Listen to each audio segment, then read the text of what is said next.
1940, peu après les explosions nucléaires. I think it was from outer space, but friendly. Selon cette théorie, les premiers ovnis sont des éclaireurs. Mais ils ne tardent pas à entrer en contact avec nos dirigeants et à conclure des accords avec eux. Ce serait là le début d'une conspiration internationale visant à dissimuler toute preuve de contact. Et la duperie continue. C'est en tout cas ce que pensent certains.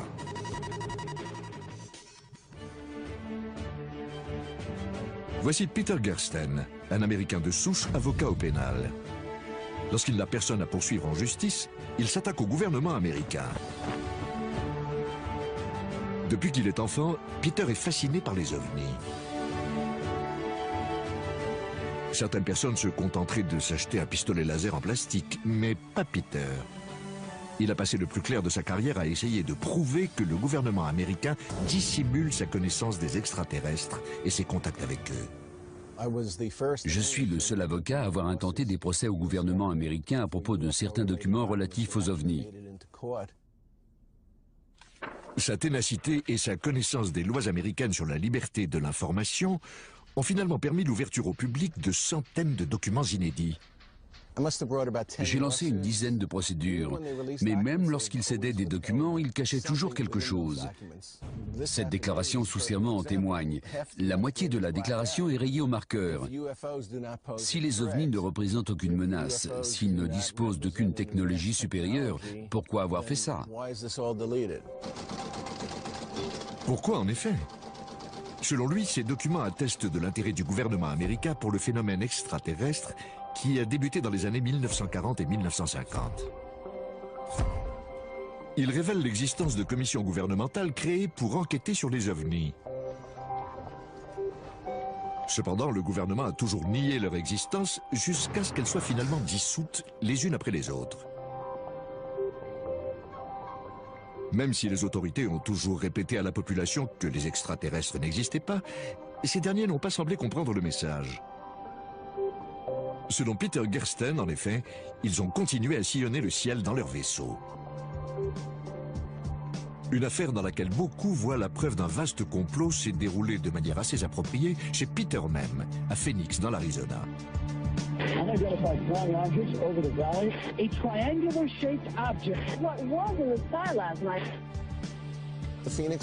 Les lumières de Phoenix sont restées entre 1 heure et 2 heures, et il n'y a jamais eu de véritable enquête pour déterminer ce que c'était.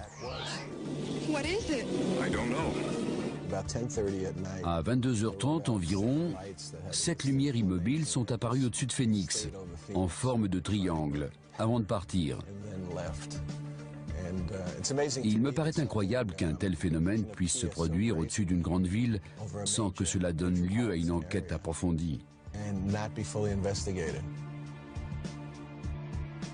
Si l'histoire fait la une de la presse locale, l'explication officielle dit qu'il s'agit simplement de fusées militaires. They had a number of leftover flares on the aircraft, and each aircraft had to get rid of them because the rules prohibit the aircraft from landing with flares on board. Peter Gersten est retourné au tribunal, mais même lui n'a pas été en mesure d'obtenir une explication des autorités. La loi sur la liberté de l'information est totalement inopérante. Tout ce qu'ils ont à faire, c'est de mener une simple enquête. Ils ont dit qu'ils en avaient fait une, mais qu'ils n'avaient rien trouvé. La Cour s'est contentée de ça. Alors, Peter Gersten a-t-il mis le doigt sur quelque chose ou bien a-t-il tout simplement besoin de vacances? Pour savoir si le gouvernement nous cache quelque chose, nous avons besoin d'un initié, de quelqu'un qui a vu des preuves de ses propres yeux. Si ça vous arrive, vous en parlez à qui? Vous ne pouvez pas en parler à votre famille, ni à votre meilleur ami.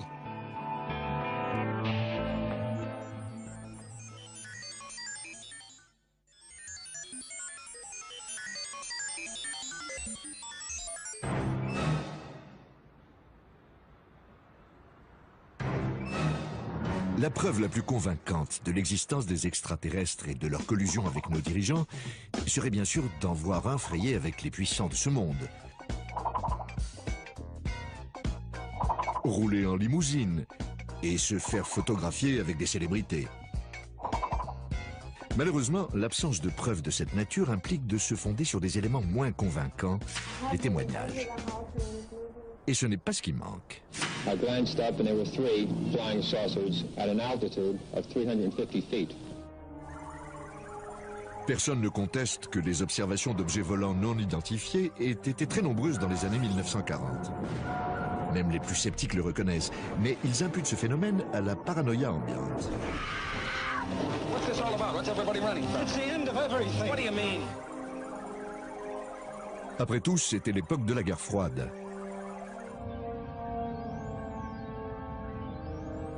L'Occident et l'URSS se sont affrontés au moyen d'armes secrètes, d'avions espions et autres trouvailles. Pour beaucoup, c'est là la seule explication des observations d'OVNI. Nick Pope a mené une enquête officielle sur les signalements d'OVNI pour le gouvernement britannique. Et le moins que l'on puisse dire est qu'il n'est pas convaincu. Jusqu'à présent, rien ne permet de suggérer que les extraterrestres sont venus sur Terre.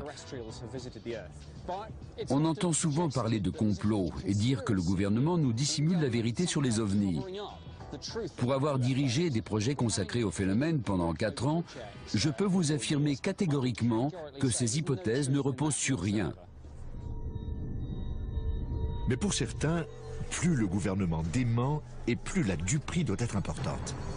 Ils préfèrent se tourner vers les gens qui prétendent avoir vu de leurs yeux les preuves d'un complot extraterrestre. Certains de ces témoins affirment avoir vu des preuves d'un complot machiavélique. Des ovnis avec des soldats qui tournent autour, des extraterrestres, ce genre de choses.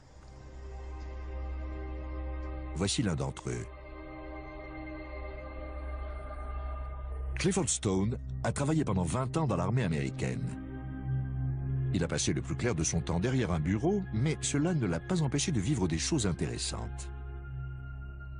Il prétend ainsi avoir participé à une opération ultra secrète. Son objectif, retrouver des satellites soviétiques tombés sur Terre.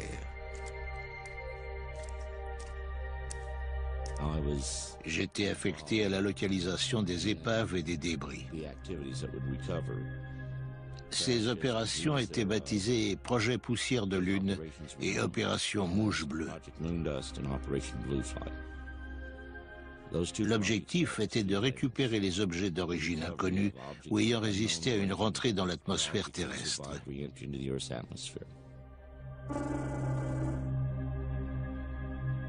La plupart des objets récupérés ne présentent rien de particulier. Mais en 1969, l'équipe de Clifford Stone reçoit l'ordre d'enquêter sur une affaire des plus étranges.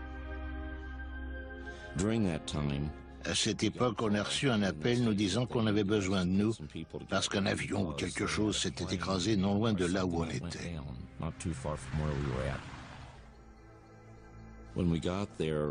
Quand on est arrivé, une personne que j'appellerai le colonel est venue vers moi et m'a dit « Allez chercher votre compteur Geiger. Prenez des mesures et tenez-moi au courant. » Je lui ai demandé de quoi il retournait et il m'a répondu « C'est une carcasse de vaisseau spatial soviétique. Si vous voyez quelque chose d'inhabituel, ce sera probablement un singe. » Vous savez que les soviétiques en mettent dans leurs engins comme nous. Donc, si vous voyez un corps, ne vous en faites pas, ce sera un singe.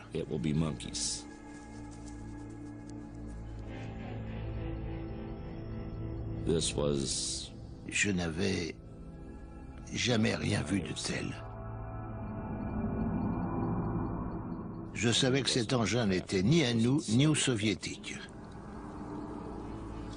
Quand je suis arrivé, j'ai vu une petite porte ouverte sur le côté et j'ai vu une créature étendue par terre. J'ai demandé à avoir un officier. Je voulais voir un officier pour lui dire que quelque chose clochait. Et j'ai ajouté, ce n'est sûrement pas un singe. Depuis qu'il a quitté l'armée, Clifford Stone prétend qu'il essaie d'obliger le gouvernement américain à reconnaître les faits. Mais le ministère de la Défense refuse toujours de corroborer son histoire. Quelle que soit la vérité, il semble croire dur comme fer à ce qu'il dit. Mais il peut être bon de rappeler que beaucoup de gens prétendent avoir vu des choses étranges. Prenez par exemple cette famille de Slovaquie qui affirme avoir reçu la visite de la Vierge Marie en 1990. Ou les centaines de fidèles d'un temple indo-britannique qui jurent avoir vu une statue boire du lait. Et au Michigan, ces dizaines de gens qui prétendent avoir vu des enfants démoniaques avec des pastèques à la place de la tête. La foi est une chose étrange. Mais si par hasard Clifford Stone dit la vérité, cela appelle une question. Pourquoi les gouvernements dissimulent-ils leurs rencontres avec les extraterrestres? Qu'ont-ils à y gagner? Certaines personnes pensent que c'est une question de technologie et on ne parle pas ici de sonnerie de téléphone portable. Richard Dolan est un écrivain qui enquête sur les complots gouvernementaux depuis plus de 10 ans. Que les ovnis soient terrestres ou extraterrestres, ils impliquent l'utilisation d'un carburant autre qu'un hydrocarbure. Des centaines de gens m'ont dit « l'objet s'est immobilisé au-dessus de ma tête avant de partir en silence comme un éclair ». Avec un moteur à pétrole, c'est impossible. C'est beaucoup plus perfectionné. Alors qu'est-ce que c'est? Si les engins extraterrestres utilisent une technologie qui nous est inconnue, quelle peut-elle être? Nous attendions la question. Tom Vallone fait partie d'un groupe de scientifiques qui tentent d'expliquer comment les vaisseaux extraterrestres peuvent traverser les galaxies. Si toutefois ils le font.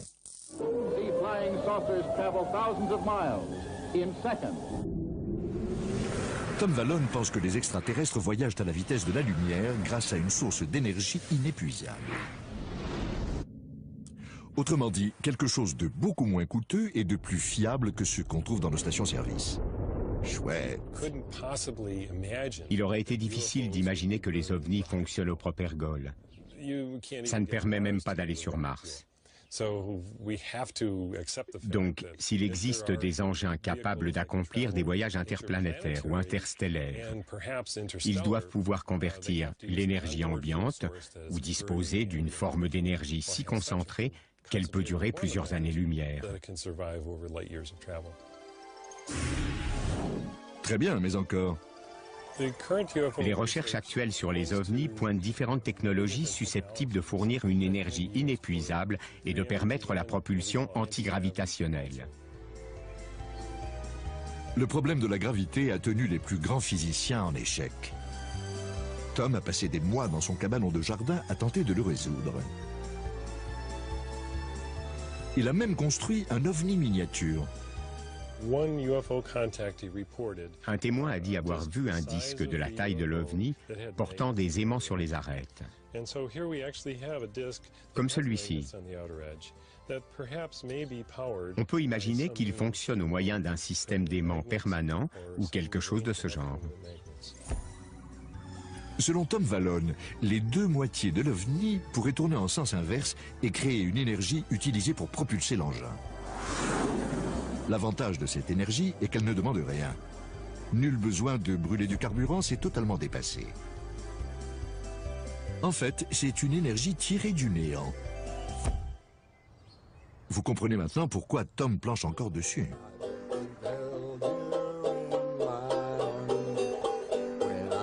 Selon la théorie du complot, un certain nombre de personnes influentes se sont trouvées bien embêtées lorsque les extraterrestres ont apporté cette énergie sur Terre.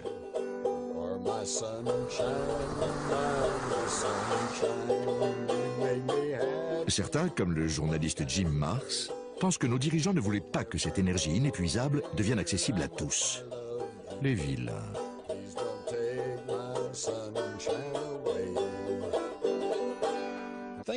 Vous imaginez les conséquences de l'apparition d'une nouvelle source d'énergie qui remplacerait le gaz et le pétrole du jour au lendemain? L'industrie pétrolière, le Moyen-Orient et l'industrie automobile feraient faillite. Ce serait une véritable révolution pour la société. Dans une économie mondiale dominée par le pétrole, Jim Marrs pense que cette nouvelle forme d'énergie contrarierait de puissants intérêts économiques. Ces gens-là ne s'inquiètent pas de savoir si nous sommes au courant de l'existence des extraterrestres. Ce qui les inquiète, c'est que si nous le savons, nous sommes au courant de l'existence de technologies alternatives. Et cela pourrait ébranler leur monopole. Jim Marrs va encore plus loin. Il affirme que le gouvernement et les dirigeants ont débuté leur manœuvre de dissimulation avant même les années 1940. Nous sommes en route vers Aurora, au Texas, où un vaisseau spatial se serait écrasé en 1897. Voici la plaque commémorative de la Commission historique du Texas dont je vous parlais. Les plus vieilles tombes connues datent du début des années 1860. Une légende dit également qu'un vaisseau spatial se serait écrasé ici vers 1897 et que le pilote serait enterré ici. Ils disent que c'est une légende. La tombe est juste sous ce chêne, mais il n'y a aucune plaque. Donc j'imagine que je suis l'une des dernières personnes à connaître son emplacement exact. Maintenant que vous savez, il va probablement falloir vous tuer. C'est juste là. Quelqu'un a volé la plaque en 1973. On dit que c'est le gouvernement. Et j'ai des raisons de croire que c'est vrai parce qu'il y a quelque temps, j'ai rencontré une dame qui a grandi près de ce cimetière et qui m'a dit avoir rencontré des officiers fédéraux dans ce cimetière. Je lui ai dit « Ah oui ? C'était probablement en 1973. » Et elle m'a répondu « Non, c'était dans les années 1950, quand j'étais petite. »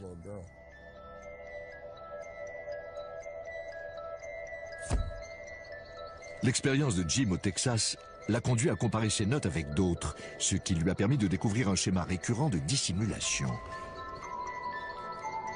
Vous vous demandiez quand est-ce qu'on en arriverait à parler des Men in Black? Eh bien, nous y voilà. Les gens qui ont vécu une expérience avec des ovnis reçoivent parfois la visite d'hommes étranges, en costume noir, qui leur demandent ce qu'ils ont vu exactement et qui leur suggèrent fortement de n'en parler à personne.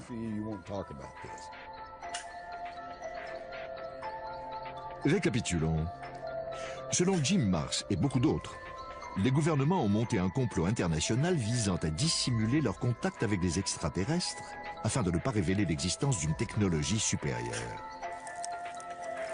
Mais est-ce bien logique? Les compagnies pétrolières et les gouvernements ne préféreraient-ils pas déposer des brevets et vendre cette technologie? Et d'ailleurs, s'ils voulaient dissimuler leurs contacts avec les extraterrestres, ils n'auraient pas oublié d'enlever cette plaque. Les personnes concernées étant mortes depuis longtemps, nous n'avons aucun moyen de savoir si cela s'est réellement produit. Ce qu'il faut, c'est rencontrer nous-mêmes l'un de ces hommes en noir. Eh bien, vous savez quoi? Nous avons trouvé quelqu'un qui prétend avoir travaillé pour une organisation militaire secrète et dont le travail aurait été de diriger la dissimulation de preuves. Il a souhaité garder l'anonymat, on se demande bien pourquoi. J'ai été formé par la CIA et l'agence de renseignement militaire, la DIA. Au cours de mon parcours à la DIA, j'ai enquêté sur des signalements d'objets volants non identifiés à travers le sud-ouest des États-Unis. On a mené des opérations de contre-espionnage contre des personnes qui étaient sur le point d'apprendre la vérité sur les programmes confidentiels. Certains peuvent appeler ça de la désinformation, mais quoi qu'il en soit, c'était un moyen légitime d'éloigner les indésirables des programmes confidentiels.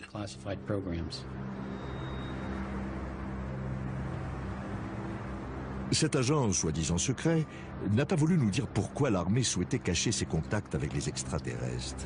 Il s'est contenté d'allusions obscures à une alliance entre l'armée et les extraterrestres et s'est flatté d'avoir rencontré de nombreux aliens à cette époque.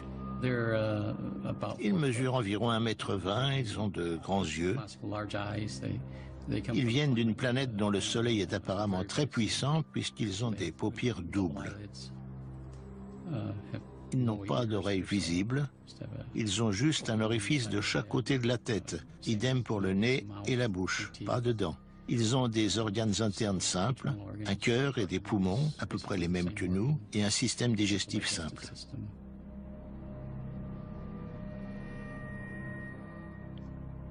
Je ne vais pas parler de ça. Il y a beaucoup de choses que j'aimerais mieux ne pas savoir. Et voilà, un agent secret qui demande à se faire interviewer et qui refuse de nous donner des preuves pour étayer ses allégations. D'ailleurs, on n'en a trouvé aucune. Mais s'il a fait ce qu'il prétend, comment fait-il pour dormir la nuit? Je n'ai pas de problème de conscience. Tout ce que j'ai fait au service du gouvernement, la désinformation, c'était légitime. Les opérations que j'ai menées étaient légales. J'ai fait mon travail et je l'ai bien fait. Ils n'ont pas de statut. Ils n'ont pas d'existence officielle au sein de la société. Ces agents chargés d'enquêter sur les phénomènes extraterrestres, ils sont à l'extérieur. D'accord, l'agent X dit peut-être la vérité. Si tel est le cas, nous tenons un scoop. Quand les dissimulations ont-elles commencé? Les extraterrestres ne sont peut-être pas arrivés dans les années 1940, ni dans les années 1890. Peut-être sont-ils là depuis longtemps, très longtemps, et si cela se trouve, ils dirigent le monde depuis la nuit des temps. Le moins qu'on puisse dire est qu'ils sont très discrets. Les gens se moquent en disant que c'est impossible. Eh bien qu'ils se moquent. Mais quand on s'intéresse à ce qui se passe dans le monde, c'est un phénomène qu'on ne peut pas négliger parce qu'il y a bien quelque chose.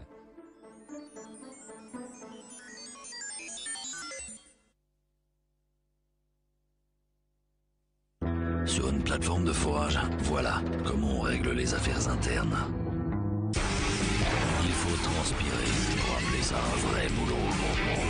La sueur du pétrole, prochainement sur Discovery.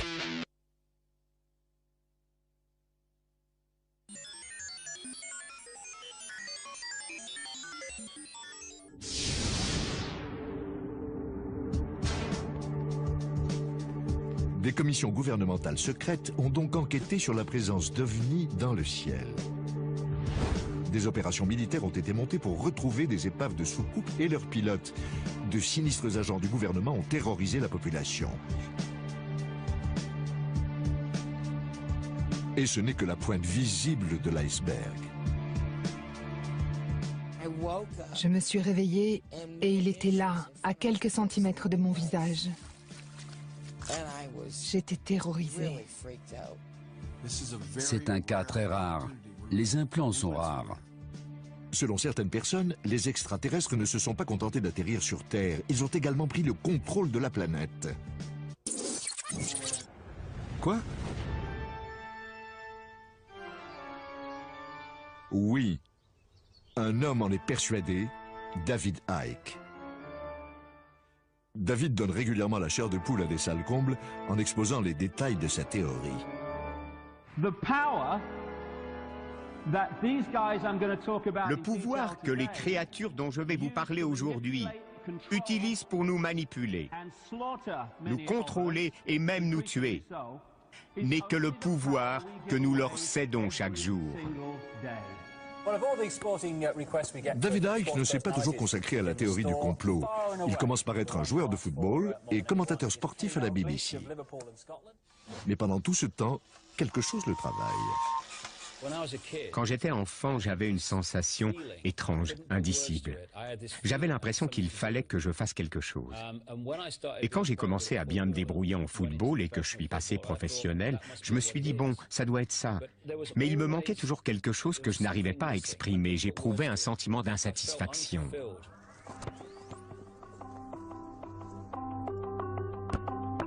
Quand David regarde le monde, il trouve que quelque chose ne tourne pas rond. Il n'arrive pas à savoir ce que c'est, mais quelque chose ne va pas. La pauvreté, le réchauffement climatique, le système capitaliste? Non, quelque chose de plus profond. Il découvre que les anomalies de ce monde peuvent s'expliquer par la prise du contrôle de notre planète par une poignée d'hommes sans pitié. Ce groupe obscur serait composé de familles qui exercent un contrôle absolu sur la politique mondiale et l'économie.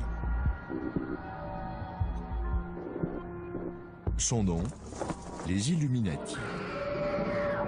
Le nom Illuminati veut dire les initiés, ce qui est assez approprié, puisqu'ils sont dépositaires de connaissances qu'ils cachent au reste du monde. David Icke est convaincu que ces individus ne sont pas des tyrans ordinaires, ivres de pouvoir. Non. Seul un simple détail les distingue du commun des mortels. Ensuite, je me suis demandé d'où venaient les Illuminati et qui les dirigeait. Cela nous ramène plusieurs milliers d'années en arrière, où l'on commence à trouver des exemples de croisements entre des humains et une race non humaine. I am from another planet, outside your galaxy. I'm sorry, I just don't understand.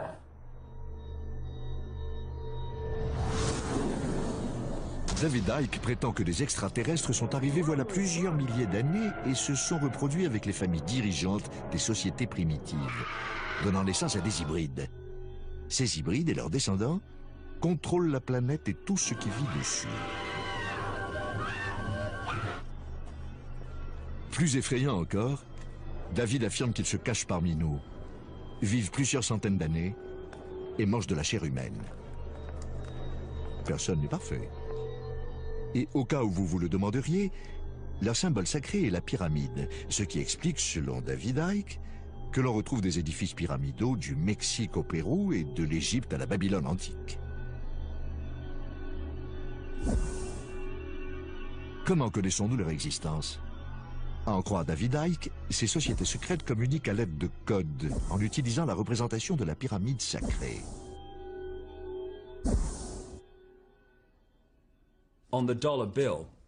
Sur le billet de $1, vous avez un vieux symbole Illuminati qui reflète parfaitement ce dont je vous parle. Il s'agit d'une structure pyramidale surmontée d'un œil qui représente les Illuminati, qui dissimulent leur savoir au reste de la population. En revanche, personne ne semble savoir pourquoi les êtres les plus secrets de la planète utilisent les lieux les moins secrets pour communiquer.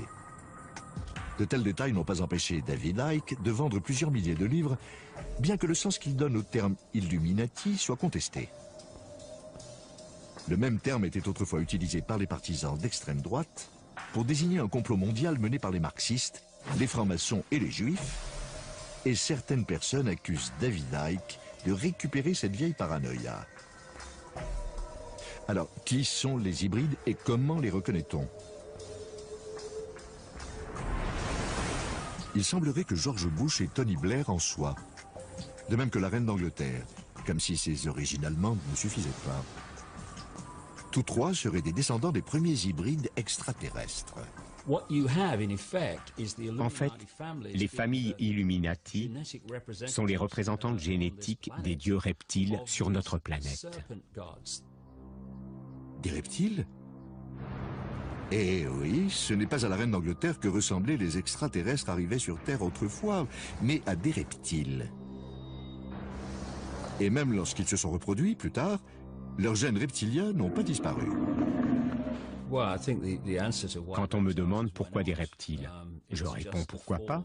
Ce n'est qu'une forme qui permet aux gens d'exprimer leur nature profonde.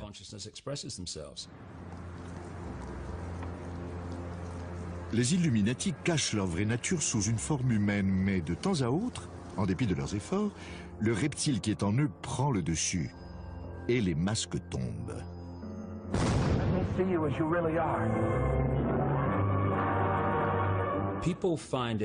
Les gens ont du mal à s'imaginer une créature reptilienne bipède dotée de ce qu'on appellerait une intelligence. Mais j'ai rencontré des centaines et des centaines de personnes dans les 40 pays et plus où j'ai enquêté, et elles m'ont toutes raconté avoir vu des gens, souvent des personnes influentes, mais pas toujours, prendre une forme reptilienne, puis reprendre forme humaine. Des fois, ça ne dure que quelques secondes, parfois plus longtemps. La théorie de David Icke l'a rendu célèbre auprès des adeptes de la théorie du complot, mais certains ufologues plus classiques sont dubitatifs. pour avoir travaillé dans la communication et les relations publiques. Je ne suis pas sûr de me faire des amis et de convaincre les gens si je dis que la reine d'Angleterre est un vieux reptile cannibale de 200 ans. Quelle que soit la vérité, il ne fait aucun doute que David Icke instrumentalise le sentiment qu'ont souvent les gens de ne pas contrôler leur vie ni la société. Cependant, il est peu probable que l'idée d'un monde gouverné par des lézards apaise ses peurs. La théorie de David Icke, selon laquelle les reptiles contrôlent la planète, a eu un effet notable. Là où ils voyaient des petits hommes verts il y a 20 ou 30 ans, les gens voient désormais des lézards.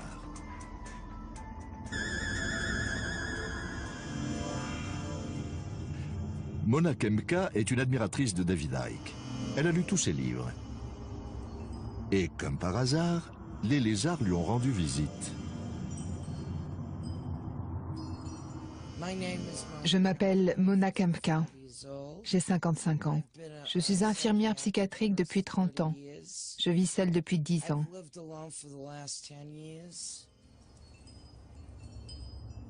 Mona a vu son premier reptile extraterrestre il y a 12 ans.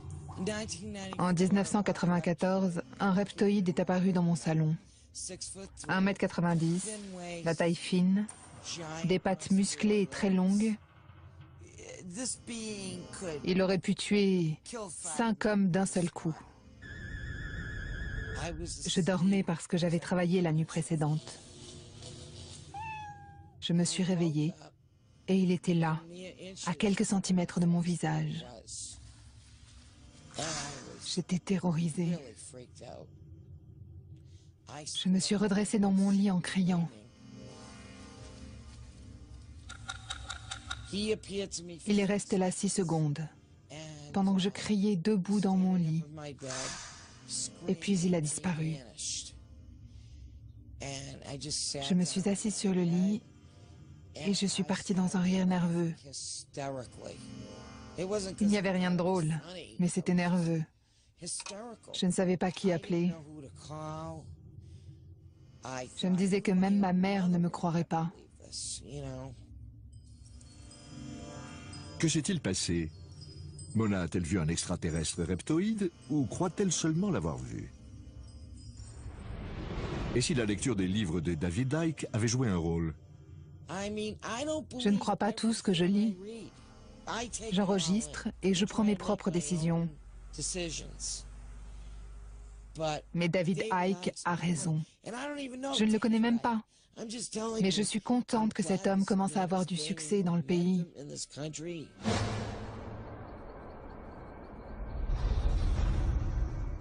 Une preuve matérielle aiderait à nous convaincre. Par exemple, un vieux bout de peau de lézard qui traîne.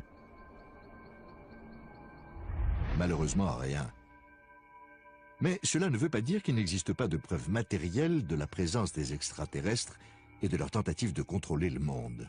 Si l'on en croit cet homme, en tout cas, qui affirme en posséder. Lorsqu'une entité apparaît en pleine nuit ou en plein jour, comme dans certains cas, vous enlève et vous fait subir différentes choses, il reste forcément des preuves matérielles. Daryl Sims est détective privé au Texas, mais il a une autre corde à son arc. Il travaille depuis plusieurs années avec des gens qui se seraient fait greffer, selon lui, des implants extraterrestres. Un type comme vous et moi, donc.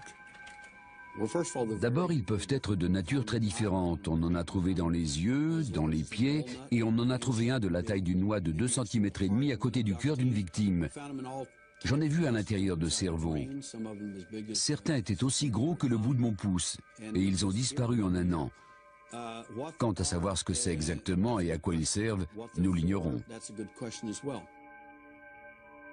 Daryl Sims, qui affirme en avoir extrait un grand nombre, a accepté de nous montrer la vidéo d'une opération. Ce que vous voyez ici, c'est Patricia sous anesthésie hypnotique. Elle reçoit une série de suggestions. Chaque fois, vous la verrez bouger et se détendre un peu plus. Elle se prépare à une intervention chirurgicale sur son pied. Là, il procède à l'incision. C'est un cas très rare. Les implants sont rares.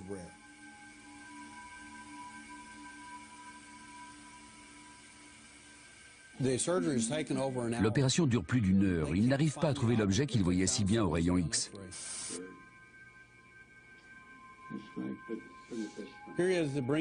Là, il est en train d'extraire l'objet en forme de T.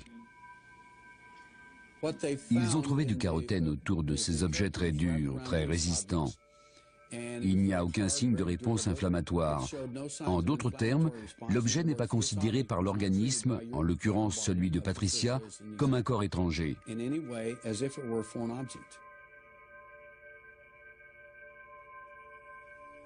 Darrell Sims, qui n'a pourtant aucune formation médicale, prétend que l'objet extrait du corps de Patricia était conçu pour contrôler son esprit.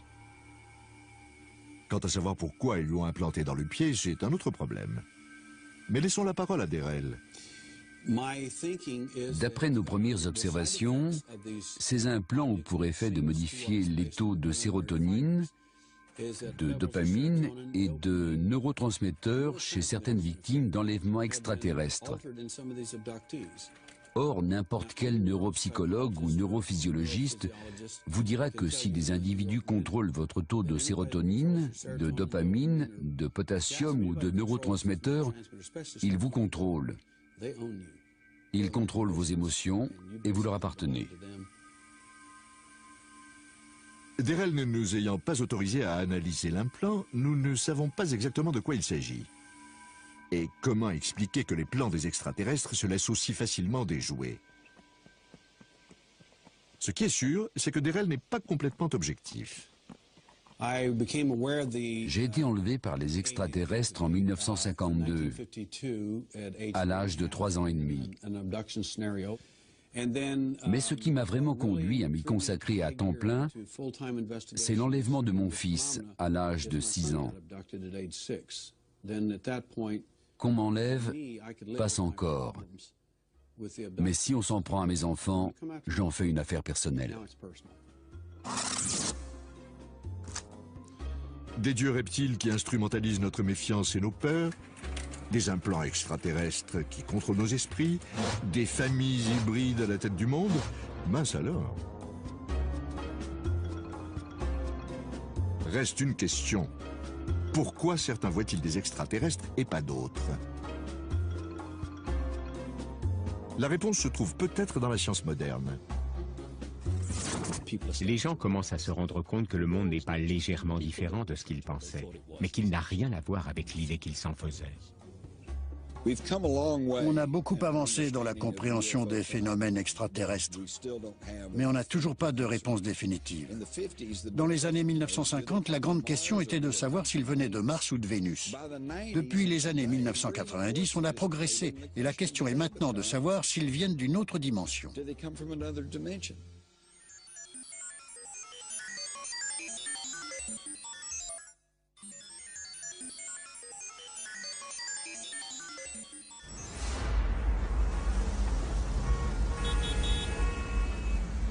Les plus sceptiques d'entre nous ne croiront jamais que les extraterrestres contrôlent la planète sans preuve formelle.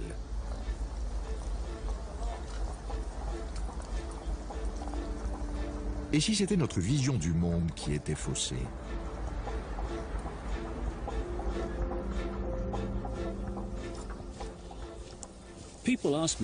Les gens me disent, si ces créatures reptiliennes existent, pourquoi est-ce qu'on ne les voit pas? C'est une question de fréquence. Par exemple, si j'allume cette radio, je peux capter une station. Mais si je tourne la molette, je tombe sur une autre station. Celle que j'ai quittée n'a pas cessé d'exister pour autant. Elle continue à émettre, mais je n'y suis plus branché. Dans la réalité matérielle dans laquelle nous vivons, nous sommes comme des radios branchées sur une réalité précise.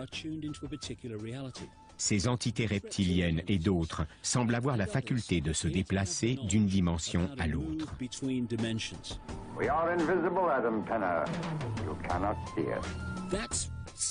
Ce qui se passe est très simple. Il n'y a pas de mystère. En réalité, c'est très simple. Selon David Icke, les extraterrestres maîtrisent une technologie qui leur permet de passer de notre monde visible à des dimensions invisibles. C'est pratique, mais pourquoi s'arrêter là? On pourrait aussi bien affirmer que ces dimensions hébergent des créatures étranges, des fantômes, des loups-garous, Elvis, sans que personne ne puisse le réfuter. On serait donc tenté de croire que c'est la plus folle de toutes les théories du complot. Détrompez-vous. Nick Bostrom est professeur de philosophie à l'université d'Oxford. En d'autres termes, il gamberge beaucoup.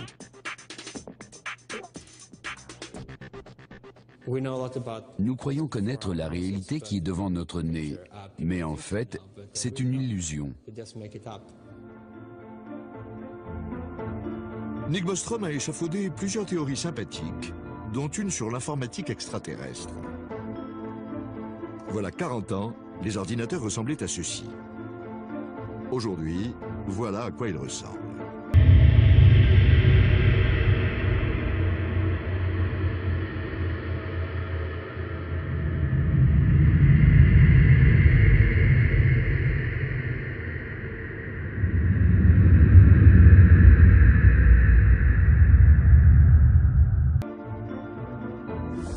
Les ordinateurs portables sont plus puissants que les énormes ordinateurs d'autrefois.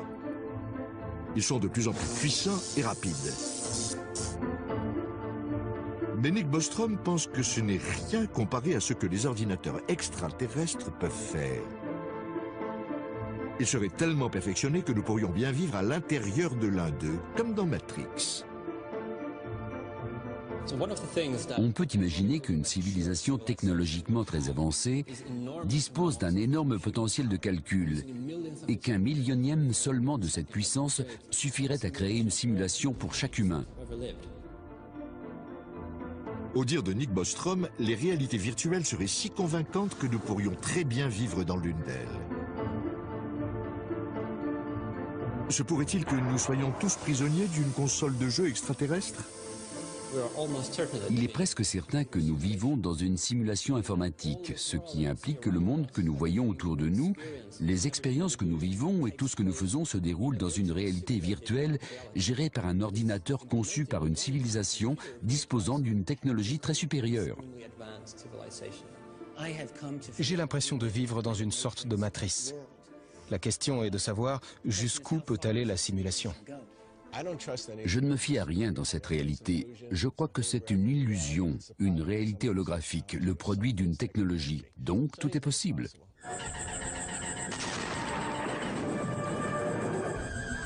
Nous voilà bien.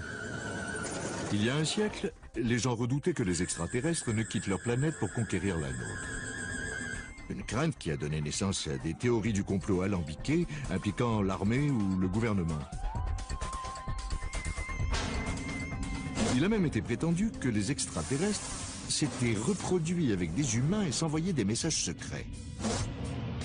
Aujourd'hui, il s'avère que toutes les enquêtes menées sur ces complots ont été du temps perdu. Car la planète Terre et tout ce qui se trouve dessus, toute notre réalité en fait, ne pourrait bien être que le décor d'un jeu vidéo extraterrestre.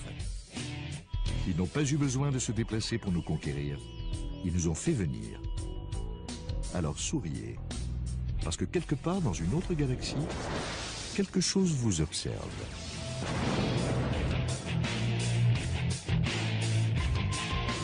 La programmation extraterrestre de notre semaine intersidérale reprendra de plus belle demain. Soyez au rendez-vous.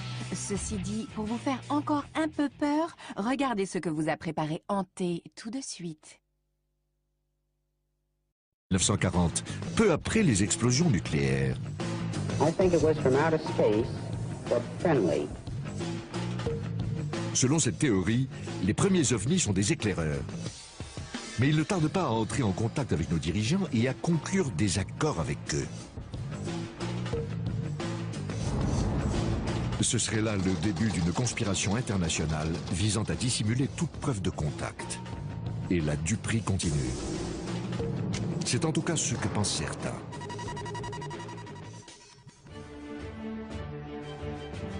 Voici Peter Gersten, un Américain de souche, avocat au pénal. Lorsqu'il n'a personne à poursuivre en justice, il s'attaque au gouvernement américain. Depuis qu'il est enfant, Peter est fasciné par les ovnis. Certaines personnes se contenteraient de s'acheter un pistolet laser en plastique, mais pas Peter. Il a passé le plus clair de sa carrière à essayer de prouver que le gouvernement américain dissimule sa connaissance des extraterrestres et ses contacts avec eux. Je suis le seul avocat à avoir intenté des procès au gouvernement américain à propos de certains documents relatifs aux ovnis. Sa ténacité et sa connaissance des lois américaines sur la liberté de l'information ont finalement permis l'ouverture au public de centaines de documents inédits. J'ai lancé une dizaine de procédures, mais même lorsqu'il cédait des documents, il cachait toujours quelque chose. Cette déclaration sous serment en témoigne. La moitié de la déclaration est rayée au marqueur. Si les ovnis ne représentent aucune menace, s'ils ne disposent d'aucune technologie supérieure, pourquoi avoir fait ça? Pourquoi en effet? Selon lui, ces documents attestent de l'intérêt du gouvernement américain pour le phénomène extraterrestre qui a débuté dans les années 1940 et 1950. Il révèle l'existence de commissions gouvernementales créées pour enquêter sur les ovnis. Cependant, le gouvernement a toujours nié leur existence jusqu'à ce qu'elles soient finalement dissoutes les unes après les autres. Même si les autorités ont toujours répété à la population que les extraterrestres n'existaient pas, ces derniers n'ont pas semblé comprendre le message. Selon Peter Gersten, en effet, ils ont continué à sillonner le ciel dans leur vaisseau. Une affaire dans laquelle beaucoup voient la preuve d'un vaste complot s'est déroulée de manière assez appropriée chez Peter même, à Phoenix, dans l'Arizona. Unidentified flying objects over the valley. A triangular-shaped object. What was in the sky last night? Les lumières de Phoenix sont restées entre 1 heure et 2 heures, et il n'y a jamais eu de véritable enquête pour déterminer ce que c'était. À 22h30 environ, 7 lumières immobiles sont apparues au-dessus de Phoenix, en forme de triangle, avant de partir. Il me paraît incroyable qu'un tel phénomène puisse se produire au-dessus d'une grande ville sans que cela donne lieu à une enquête approfondie. Si l'histoire fait la une de la presse locale, l'explication officielle dit qu'il s'agit simplement de fusées militaires. They had a number of leftover flares on the aircraft, and each aircraft had to get rid of them because the rules prohibit the aircraft from landing with flares on board. Peter Gersten est retourné au tribunal, mais même lui n'a pas été en mesure d'obtenir une explication des autorités. La loi sur la liberté de l'information est totalement inopérante. Tout ce qu'ils ont à faire, c'est de mener une simple enquête. Ils ont dit qu'ils en avaient fait une, mais qu'ils n'avaient rien trouvé. La Cour s'est contentée de ça. Alors, Peter Gersten a-t-il mis le doigt sur quelque chose ou bien a-t-il tout simplement besoin de vacances? Pour savoir si le gouvernement nous cache quelque chose, nous avons besoin d'un initié, de quelqu'un qui a vu des preuves de ses propres yeux.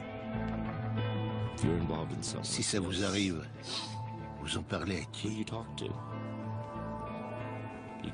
Vous ne pouvez pas en parler à votre famille, ni à votre meilleur ami.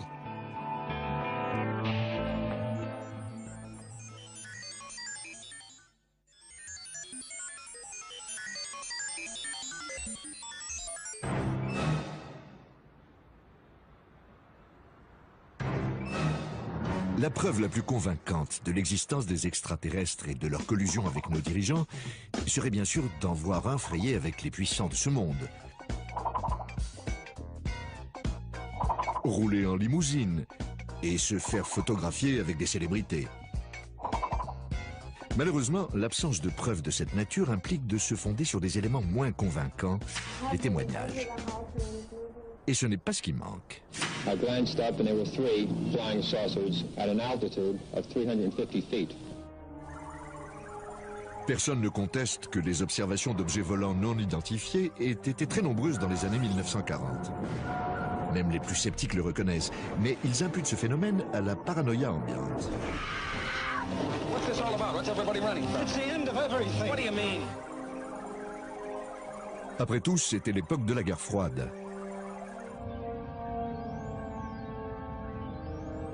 L'Occident et l'URSS se sont affrontés au moyen d'armes secrètes, d'avions espions et autres trouvailles.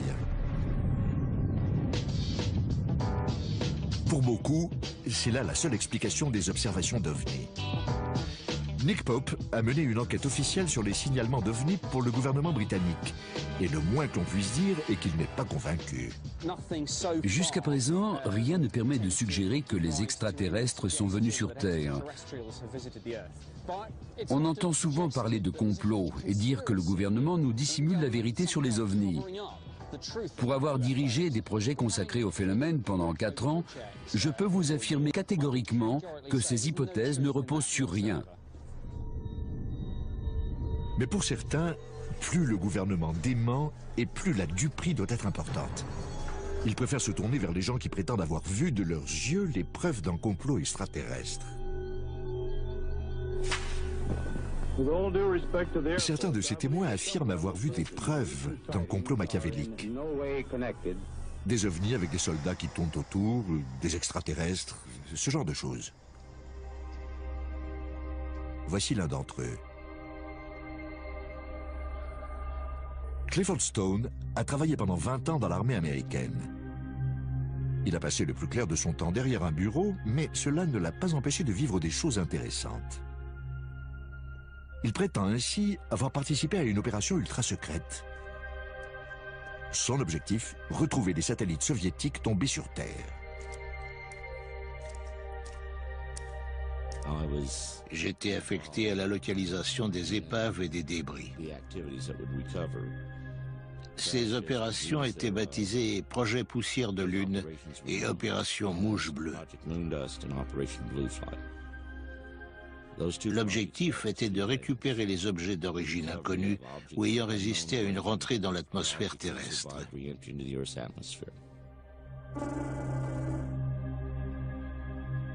La plupart des objets récupérés ne présentent rien de particulier. Mais en 1969, l'équipe de Clifford Stone reçoit l'ordre d'enquêter sur une affaire des plus étranges. À cette époque, on a reçu un appel nous disant qu'on avait besoin de nous parce qu'un avion ou quelque chose s'était écrasé non loin de là où on était.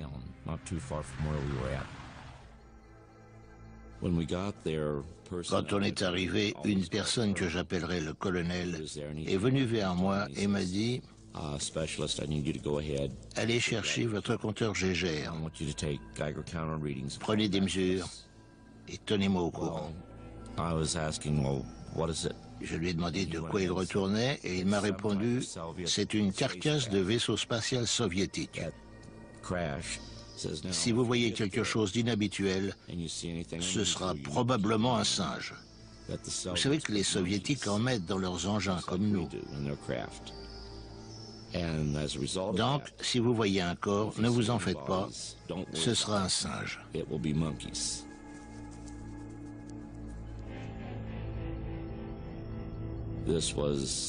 Je n'avais jamais rien vu de tel.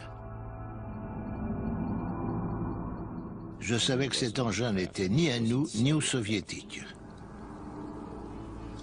Quand je suis arrivé, j'ai vu une petite porte ouverte sur le côté et j'ai vu une créature étendue par terre. J'ai demandé à voir un officier. Je voulais voir un officier pour lui dire que quelque chose clochait. Et j'ai ajouté, ce n'est sûrement pas un singe. Depuis qu'il a quitté l'armée, Clifford Stone prétend qu'il essaie d'obliger le gouvernement américain à reconnaître les faits. Mais le ministère de la Défense refuse toujours de corroborer son histoire. Quelle que soit la vérité, il semble croire dur comme fer à ce qu'il dit. Mais il peut être bon de rappeler que beaucoup de gens prétendent avoir vu des choses étranges. Prenez par exemple cette famille de Slovaquie qui affirme avoir reçu la visite de la Vierge Marie en 1990. Ou les centaines de fidèles d'un temple indo-britannique qui jurent avoir vu une statue boire du lait.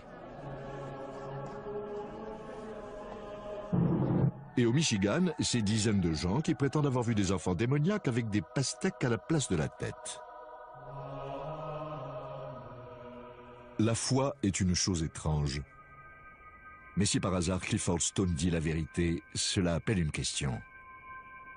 Pourquoi les gouvernements dissimulent-ils leur rencontre avec les extraterrestres? Qu'ont-ils à y gagner? Certaines personnes pensent que c'est une question de technologie et on ne parle pas ici de sonnerie de téléphone portable. Richard Dolan est un écrivain qui enquête sur les complots gouvernementaux depuis plus de 10 ans. Que les ovnis soient terrestres ou extraterrestres, ils impliquent l'utilisation d'un carburant autre qu'un hydrocarbure. Des centaines de gens m'ont dit « l'objet s'est immobilisé au-dessus de ma tête avant de partir en silence comme un éclair ». Avec un moteur à pétrole, c'est impossible. C'est beaucoup plus perfectionné. Alors qu'est-ce que c'est? Si les engins extraterrestres utilisent une technologie qui nous est inconnue, quelle peut-elle être? Nous attendions la question. Tom Vallone fait partie d'un groupe de scientifiques qui tentent d'expliquer comment les vaisseaux extraterrestres peuvent traverser les galaxies. Si toutefois ils le font.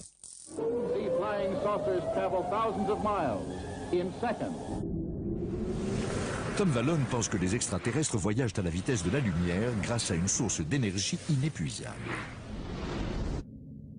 Autrement dit, quelque chose de beaucoup moins coûteux et de plus fiable que ce qu'on trouve dans nos stations-service.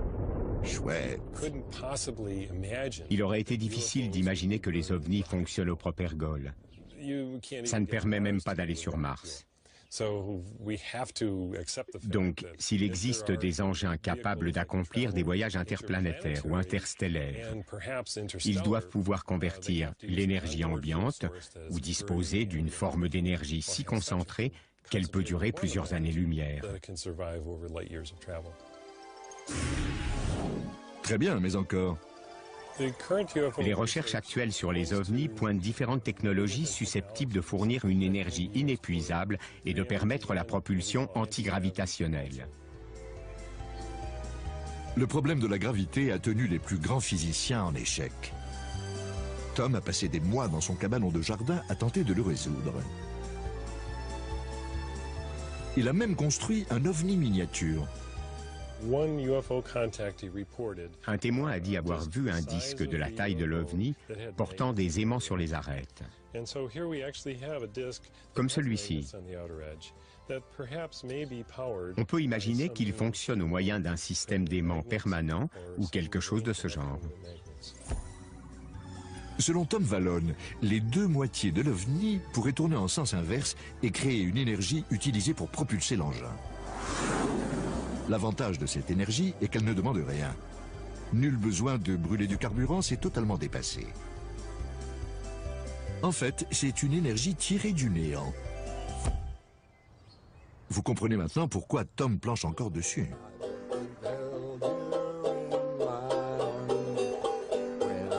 Selon la théorie du complot, un certain nombre de personnes influentes se sont trouvées bien embêtées lorsque les extraterrestres ont apporté cette énergie sur Terre.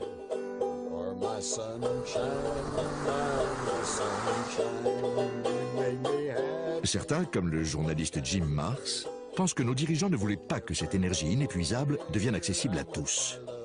Les vilains.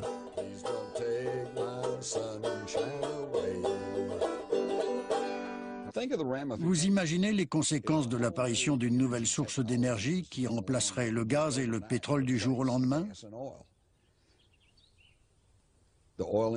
L'industrie pétrolière, le Moyen-Orient et l'industrie automobile feraient faillite. Ce serait une véritable révolution pour la société. Dans une économie mondiale dominée par le pétrole, Jim Marrs pense que cette nouvelle forme d'énergie contrarierait de puissants intérêts économiques. Ces gens-là ne s'inquiètent pas de savoir si nous sommes au courant de l'existence des extraterrestres. Ce qui les inquiète, c'est que si nous le savons, nous sommes au courant de l'existence de technologies alternatives. Et cela pourrait ébranler leur monopole.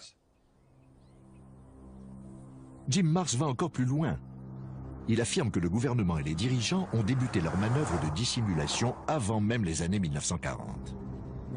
Nous sommes en route vers Aurora, au Texas, où un vaisseau spatial se serait écrasé en 1897.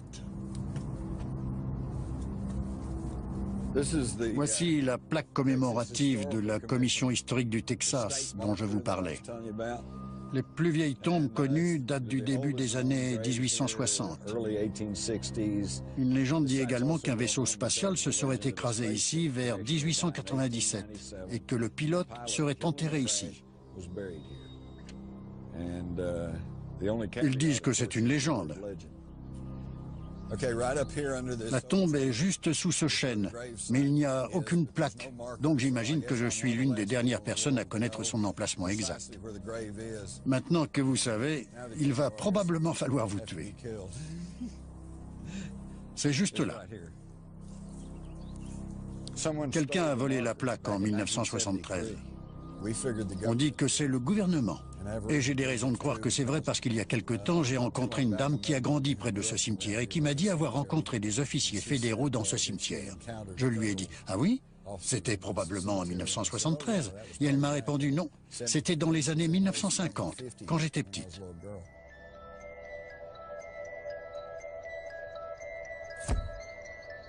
L'expérience de Jim au Texas l'a conduit à comparer ses notes avec d'autres, ce qui lui a permis de découvrir un schéma récurrent de dissimulation. Vous vous demandiez quand est-ce qu'on en arriverait à parler des Men in Black?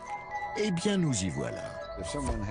Les gens qui ont vécu une expérience avec des ovnis reçoivent parfois la visite d'hommes étranges, en costume noir, qui leur demandent ce qu'ils ont vu exactement et qui leur suggèrent fortement de n'en parler à personne.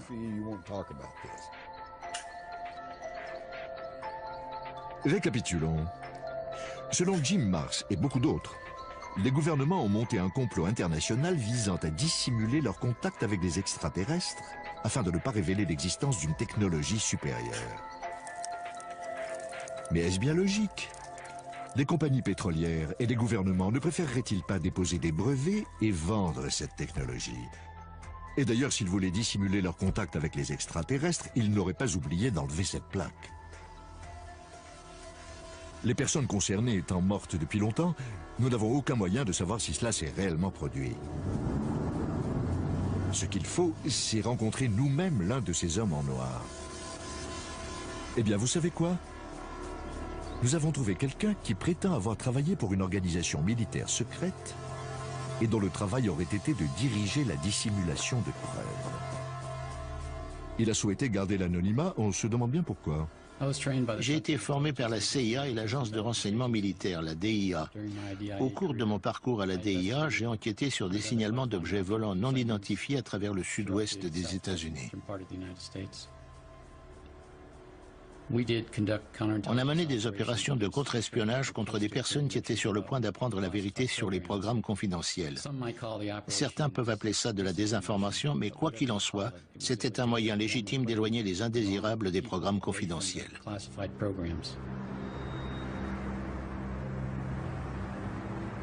Cet agent, soi-disant secret, n'a pas voulu nous dire pourquoi l'armée souhaitait cacher ses contacts avec les extraterrestres. Il s'est contenté d'allusions obscures à une alliance entre l'armée et les extraterrestres et s'est flatté d'avoir rencontré de nombreux aliens à cette époque.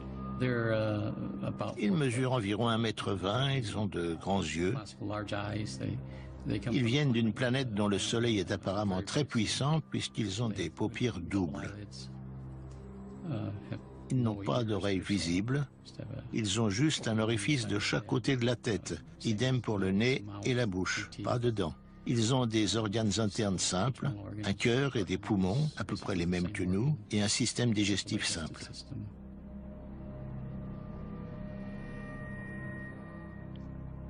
Je ne vais pas parler de ça. Il y a beaucoup de choses que j'aimerais mieux ne pas savoir. Et voilà, un agent secret qui demande à se faire interviewer et qui refuse de nous donner des preuves pour étayer ses allégations. D'ailleurs, on n'en a trouvé aucune. Mais s'il a fait ce qu'il prétend, comment fait-il pour dormir la nuit? Je n'ai pas de problème de conscience. Tout ce que j'ai fait au service du gouvernement, la désinformation, c'était légitime.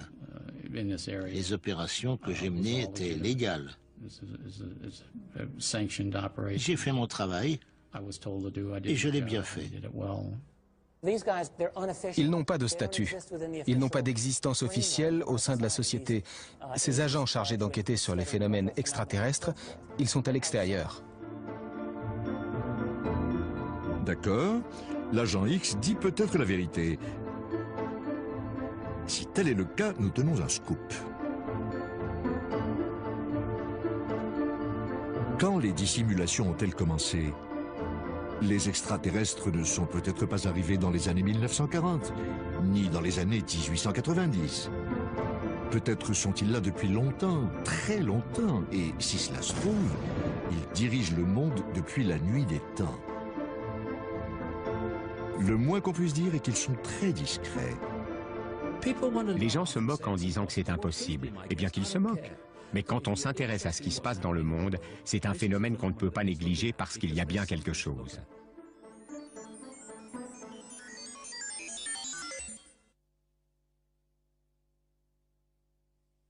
Sur une plateforme de forage, voilà comment on règle les affaires internes.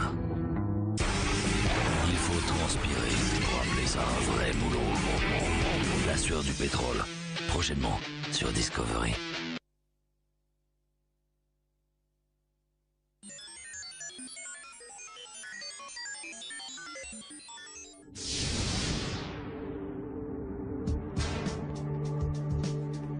Des commissions gouvernementales secrètes ont donc enquêté sur la présence d'OVNI dans le ciel. Des opérations militaires ont été montées pour retrouver des épaves de soucoupes et leurs pilotes. De sinistres agents du gouvernement ont terrorisé la population. Et ce n'est que la pointe visible de l'iceberg. Je me suis réveillée et il était là, à quelques centimètres de mon visage. J'étais terrorisée. C'est un cas très rare. Les implants sont rares. Selon certaines personnes, les extraterrestres ne se sont pas contentés d'atterrir sur Terre. Ils ont également pris le contrôle de la planète. Quoi? Oui. Un homme en est persuadé, David Icke. David donne régulièrement la chair de poule à des salles combles en exposant les détails de sa théorie. Le pouvoir que les créatures dont je vais vous parler aujourd'hui utilisent pour nous manipuler, nous contrôler et même nous tuer, n'est que le pouvoir que nous leur cédons chaque jour. David Icke ne s'est pas toujours consacré à la théorie du complot. Il commence par être un joueur de football et commentateur sportif à la BBC. Mais pendant tout ce temps, quelque chose le travaille. Quand j'étais enfant, j'avais une sensation étrange, indicible. J'avais l'impression qu'il fallait que je fasse quelque chose. Et quand j'ai commencé à bien me débrouiller en football et que je suis passé professionnel, je me suis dit, bon, ça doit être ça. Mais il me manquait toujours quelque chose que je n'arrivais pas à exprimer. J'éprouvais un sentiment d'insatisfaction.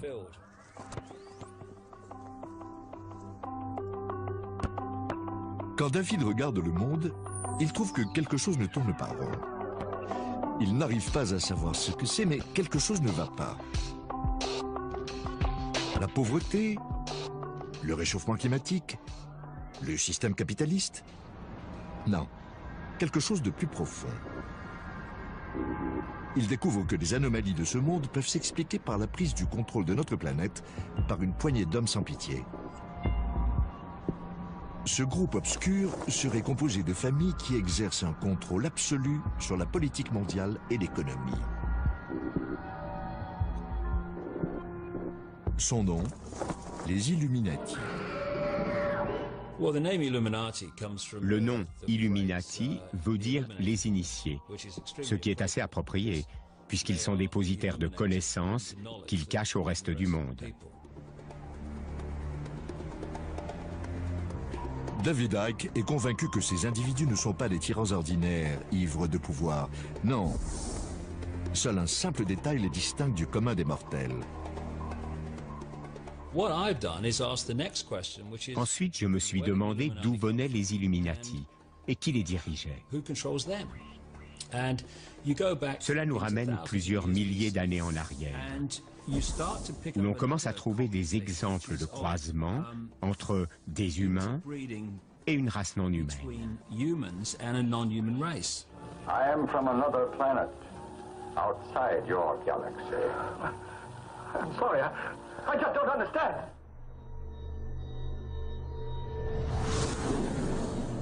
David Icke prétend que des extraterrestres sont arrivés voilà plusieurs milliers d'années et se sont reproduits avec les familles dirigeantes des sociétés primitives, donnant naissance à des hybrides. Ces hybrides et leurs descendants contrôlent la planète et tout ce qui vit dessus.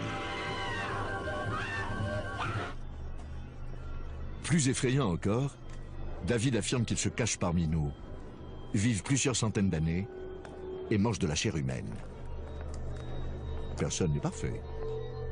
Et au cas où vous vous le demanderiez, leur symbole sacré est la pyramide, ce qui explique, selon David Icke, que l'on retrouve des édifices pyramidaux du Mexique au Pérou et de l'Égypte à la Babylone antique. Comment connaissons-nous leur existence? À en croire David Icke, ces sociétés secrètes communiquent à l'aide de codes, en utilisant la représentation de la pyramide sacrée.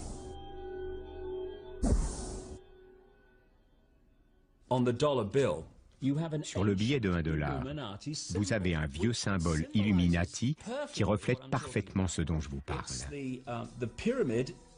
Il s'agit d'une structure pyramidale surmontée d'un œil qui représente les Illuminati, qui dissimulent leur savoir au reste de la population. En revanche, personne ne semble savoir pourquoi les êtres les plus secrets de la planète utilisent les lieux les moins secrets pour communiquer. De tels détails n'ont pas empêché David Icke de vendre plusieurs milliers de livres, bien que le sens qu'il donne au terme Illuminati soit contesté. Le même terme était autrefois utilisé par les partisans d'extrême droite pour désigner un complot mondial mené par les marxistes, les francs-maçons et les juifs, et certaines personnes accusent David Icke de récupérer cette vieille paranoïa. Alors, qui sont les hybrides et comment les reconnaît-on? Il semblerait que George Bush et Tony Blair en soient, de même que la reine d'Angleterre, comme si ses origines allemandes ne suffisaient pas. Tous trois seraient des descendants des premiers hybrides extraterrestres. En fait, les familles Illuminati sont les représentantes génétiques des dieux reptiles sur notre planète. Des reptiles? Eh oui, ce n'est pas à la reine d'Angleterre que ressemblaient les extraterrestres arrivés sur Terre autrefois, mais à des reptiles.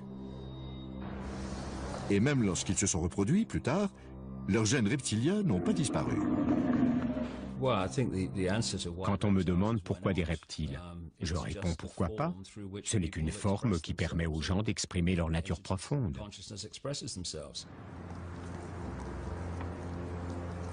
Les Illuminati cachent leur vraie nature sous une forme humaine, mais de temps à autre, en dépit de leurs efforts, le reptile qui est en eux prend le dessus et les masques tombent.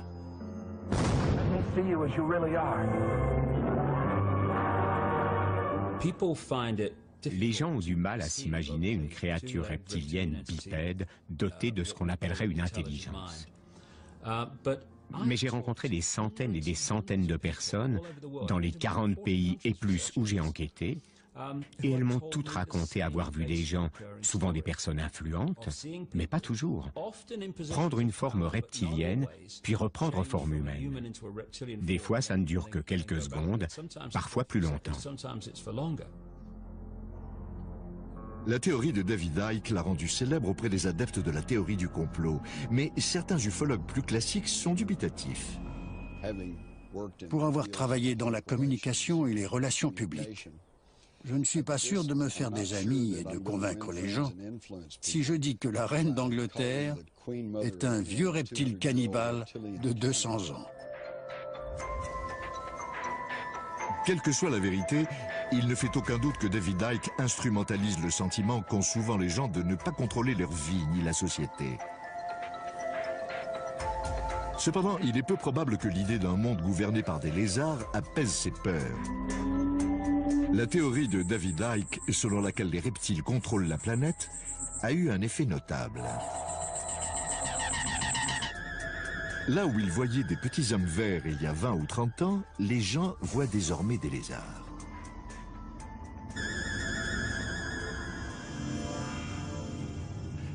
Mona Kempka est une admiratrice de David Icke.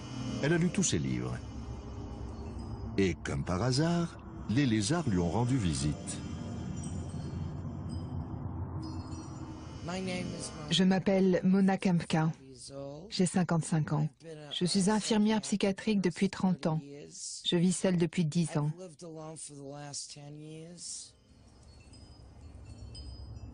Mona a vu son premier reptile extraterrestre il y a 12 ans. En 1994, un reptoïde est apparu dans mon salon. 1,90 m, la taille fine, des pattes musclées et très longues. Il aurait pu tuer 5 hommes d'un seul coup. Je dormais parce que j'avais travaillé la nuit précédente. Je me suis réveillée et il était là, à quelques centimètres de mon visage. J'étais terrorisée. Je me suis redressée dans mon lit en criant. Il est resté là 6 secondes, pendant que je criais debout dans mon lit. Et puis il a disparu. Je me suis assise sur le lit et je suis partie dans un rire nerveux. Il n'y avait rien de drôle, mais c'était nerveux. Je ne savais pas qui appeler. Je me disais que même ma mère ne me croirait pas. Que s'est-il passé? Mona a-t-elle vu un extraterrestre reptoïde ou croit-elle seulement l'avoir vu? Et si la lecture des livres de David Icke avait joué un rôle? Je ne crois pas tout ce que je lis.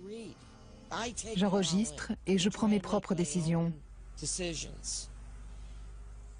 Mais David Icke a raison. Je ne le connais même pas. Mais je suis contente que cet homme commence à avoir du succès dans le pays.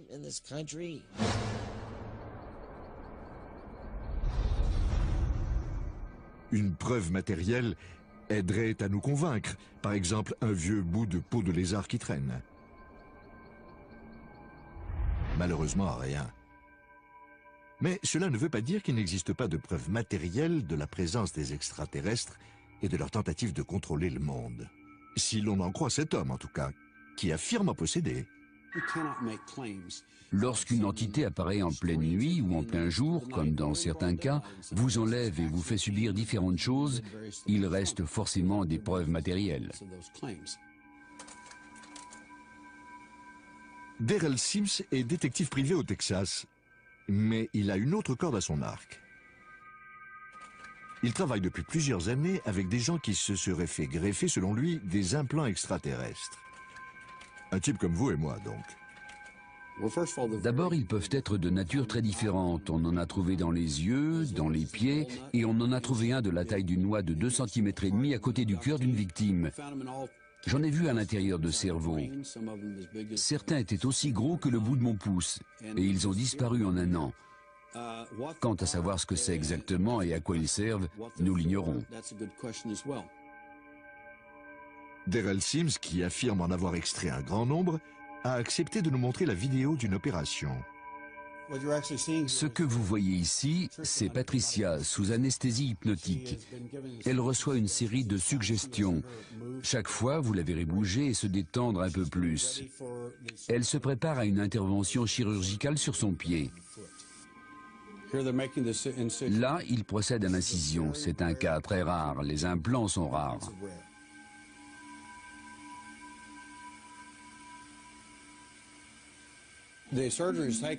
L'opération dure plus d'1 heure. Il n'arrive pas à trouver l'objet qu'il voyait si bien au rayon X.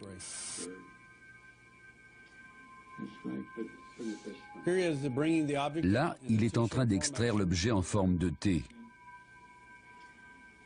Ils ont trouvé du carotène autour de ces objets très durs, très résistants. Il n'y a aucun signe de réponse inflammatoire. En d'autres termes, l'objet n'est pas considéré par l'organisme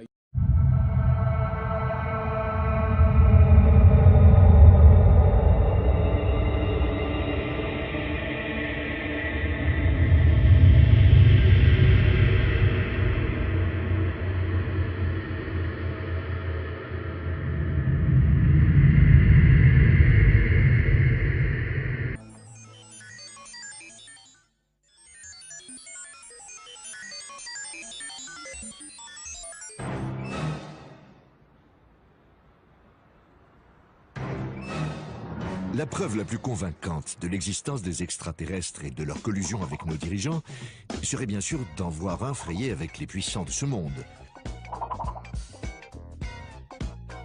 Rouler en limousine et se faire photographier avec des célébrités. Malheureusement, l'absence de preuves de cette nature implique de se fonder sur des éléments moins convaincants, les témoignages. Et ce n'est pas ce qui manque. I glanced up and there were 3 flying saucers at an altitude of 350 feet.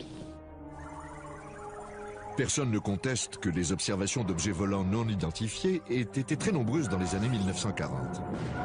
Même les plus sceptiques le reconnaissent, mais ils imputent ce phénomène à la paranoïa ambiante. What's this all about? What's everybody running from? It's the end of everything. What do you mean? Après tout, c'était l'époque de la guerre froide.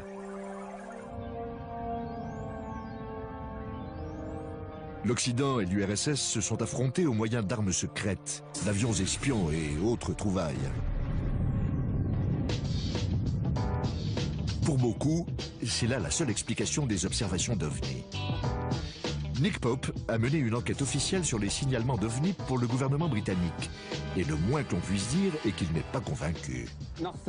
Jusqu'à présent, rien ne permet de suggérer que les extraterrestres sont venus sur Terre. On entend souvent parler de complot et dire que le gouvernement nous dissimule la vérité sur les ovnis. Pour avoir dirigé des projets consacrés au phénomène pendant 4 ans, je peux vous affirmer catégoriquement que ces hypothèses ne reposent sur rien. Mais pour certains, plus le gouvernement dément et plus la duperie doit être importante.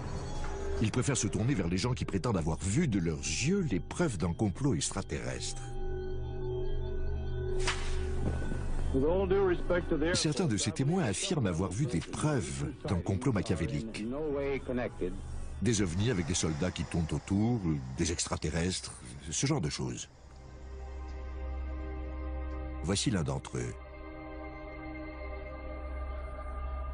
Clifford Stone a travaillé pendant 20 ans dans l'armée américaine.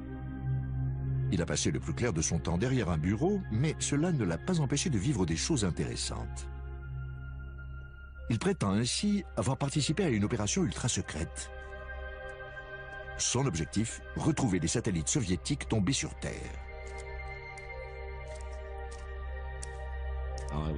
J'étais affecté à la localisation des épaves et des débris. Ces opérations étaient baptisées Projet Poussière de Lune et Opération Mouche Bleue. L'objectif était de récupérer les objets d'origine inconnue ou ayant résisté à une rentrée dans l'atmosphère terrestre.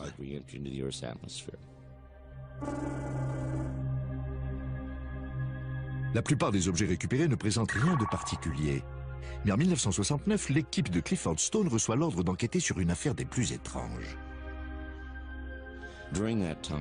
À cette époque, on a reçu un appel nous disant qu'on avait besoin de nous parce qu'un avion ou quelque chose s'était écrasé non loin de là où on était.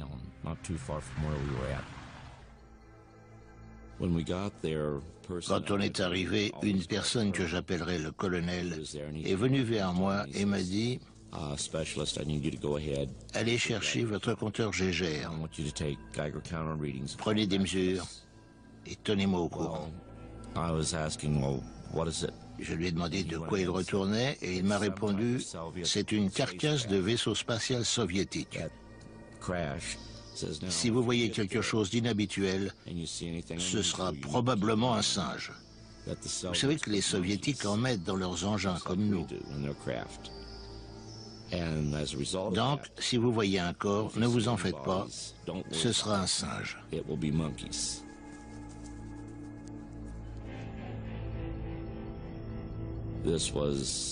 Je n'avais jamais rien vu de tel. Je savais que cet engin n'était ni à nous, ni aux soviétiques. Se sont trouvés bien embêtés lorsque les extraterrestres vont apporter cette énergie sur Terre.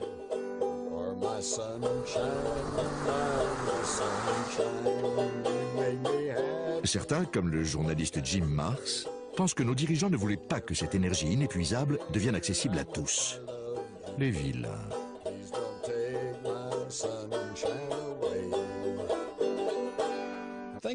Vous imaginez les conséquences de l'apparition d'une nouvelle source d'énergie qui remplacerait le gaz et le pétrole du jour au lendemain?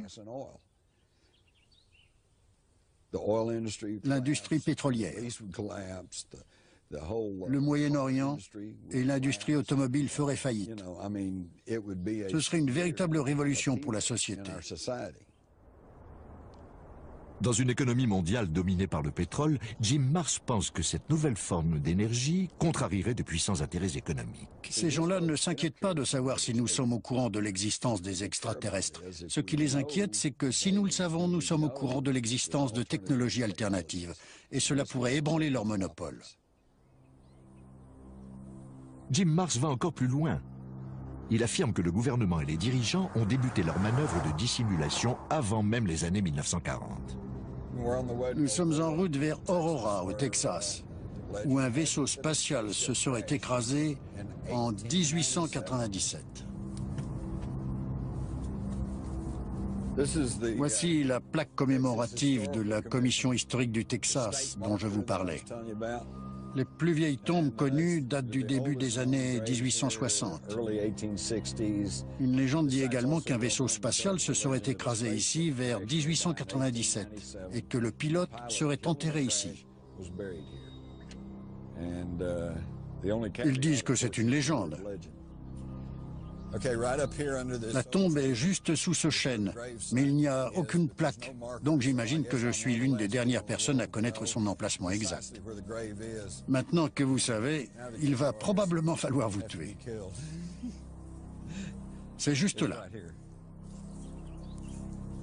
Quelqu'un a volé la plaque en 1973. On dit que c'est le gouvernement. Et j'ai des raisons de croire que c'est vrai parce qu'il y a quelque temps, j'ai rencontré une dame qui a grandi près de ce cimetière et qui m'a dit avoir rencontré des officiers fédéraux dans ce cimetière. Je lui ai dit « Ah oui ? C'était probablement en 1973. » Et elle m'a répondu « Non, c'était dans les années 1950, quand j'étais petite. »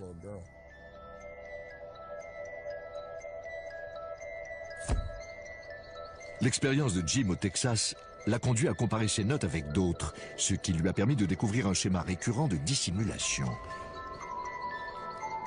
Vous vous demandiez quand est-ce qu'on en arriverait à parler des Men in Black? Eh bien, nous y voilà. Les gens qui ont vécu une expérience avec des ovnis reçoivent parfois la visite d'hommes étranges, en costume noir, qui leur demandent ce qu'ils ont vu exactement et qui leur suggèrent fortement de n'en parler à personne.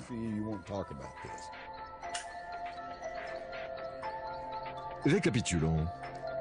Selon Jim Marrs et beaucoup d'autres, les gouvernements ont monté un complot international visant à dissimuler leurs contacts avec des extraterrestres afin de ne pas révéler l'existence d'une technologie supérieure.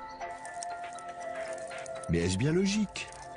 Les compagnies pétrolières et les gouvernements ne préféreraient-ils pas déposer des brevets et vendre cette technologie? Et d'ailleurs, s'ils voulaient dissimuler leurs contacts avec les extraterrestres, ils n'auraient pas oublié d'enlever cette plaque. Les personnes concernées étant mortes depuis longtemps, nous n'avons aucun moyen de savoir si cela s'est réellement produit. Ce qu'il faut, c'est rencontrer nous-mêmes l'un de ces hommes en noir. Eh bien, vous savez quoi?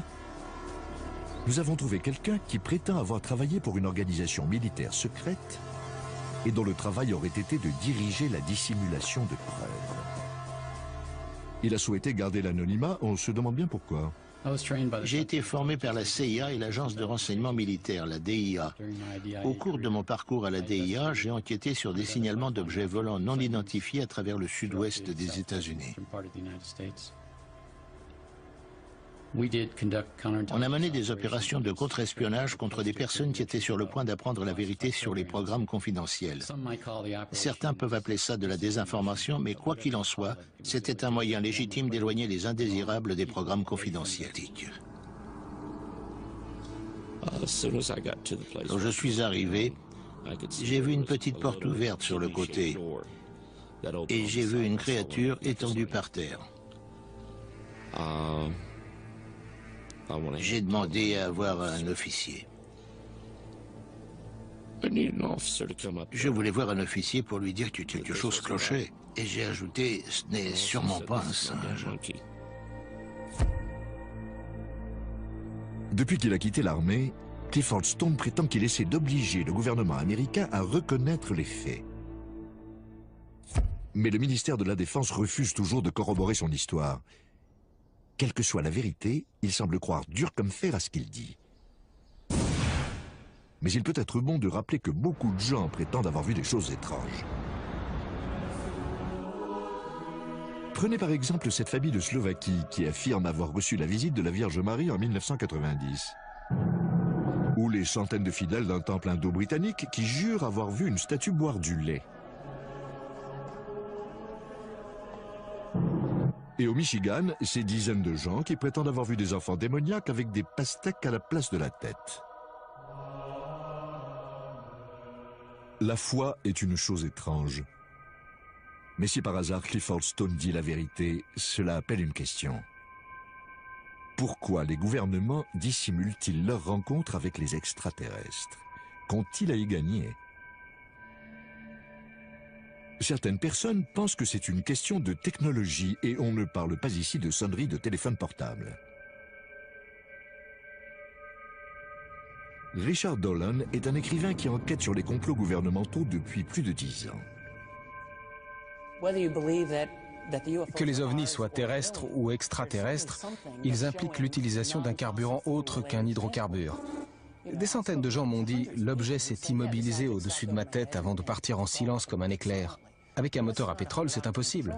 C'est beaucoup plus perfectionné. Alors qu'est-ce que c'est? Si les engins extraterrestres utilisent une technologie qui nous est inconnue, quelle peut-elle être? Nous attendions la question. Tom Vallone fait partie d'un groupe de scientifiques qui tentent d'expliquer comment les vaisseaux extraterrestres peuvent traverser les galaxies. Si toutefois ils le font. The flying saucers travel thousands of miles in seconds. Tom Vallone pense que les extraterrestres voyagent à la vitesse de la lumière grâce à une source d'énergie inépuisable. Autrement dit, quelque chose de beaucoup moins coûteux et de plus fiable que ce qu'on trouve dans nos stations-service. Chouette. Il aurait été difficile d'imaginer que les ovnis fonctionnent au propergol. Ça ne permet même pas d'aller sur Mars. Donc, s'il existe des engins capables d'accomplir des voyages interplanétaires ou interstellaires, ils doivent pouvoir convertir l'énergie ambiante ou disposer d'une forme d'énergie si concentrée qu'elle peut durer plusieurs années-lumière.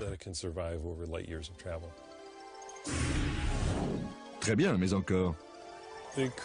Les recherches actuelles sur les ovnis pointent différentes technologies susceptibles de fournir une énergie inépuisable et de permettre la propulsion antigravitationnelle. Le problème de la gravité a tenu les plus grands physiciens en échec. Tom a passé des mois dans son cabanon de jardin à tenter de le résoudre. Il a même construit un ovni miniature. Un témoin a dit avoir vu un disque de la taille de l'OVNI portant des aimants sur les arêtes.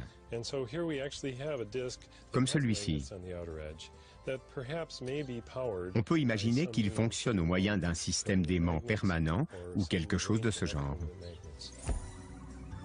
Selon Tom Vallone, les deux moitiés de l'OVNI pourraient tourner en sens inverse et créer une énergie utilisée pour propulser l'engin.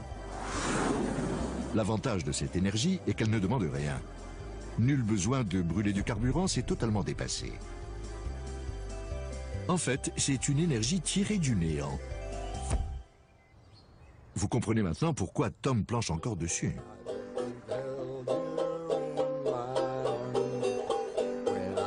Selon la théorie du complot, un certain nombre de personnes influentes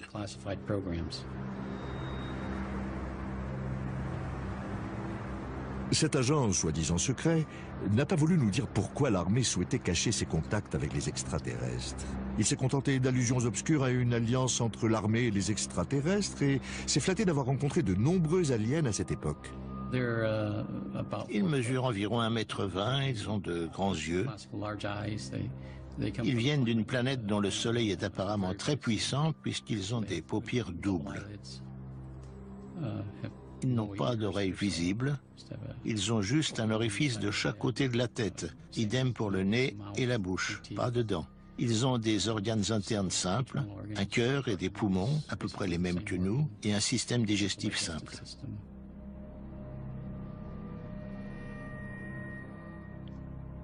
Je ne vais pas parler de ça. Il y a beaucoup de choses que j'aimerais mieux ne pas savoir. Et voilà, un agent secret qui demande à se faire interviewer et qui refuse de nous donner des preuves pour étayer ses allégations. D'ailleurs, on n'en a trouvé aucune. Mais s'il a fait ce qu'il prétend, comment fait-il pour dormir la nuit? Je n'ai pas de problème de conscience. Tout ce que j'ai fait au service du gouvernement, la désinformation, c'était légitime. Les opérations que j'ai menées étaient légales.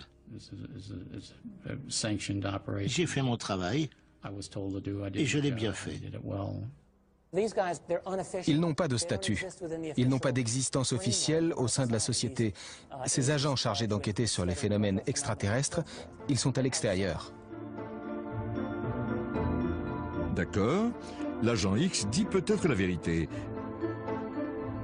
Si tel est le cas, nous tenons un scoop. Quand les dissimulations ont-elles commencé? Les extraterrestres ne sont peut-être pas arrivés dans les années 1940, ni dans les années 1890. Peut-être sont-ils là depuis longtemps, très longtemps, et si cela se trouve, ils dirigent le monde depuis la nuit des temps. Le moins qu'on puisse dire est qu'ils sont très discrets. Les gens se moquent en disant que c'est impossible. Eh bien qu'ils se moquent. Mais quand on s'intéresse à ce qui se passe dans le monde, c'est un phénomène qu'on ne peut pas négliger parce qu'il y a bien quelque chose.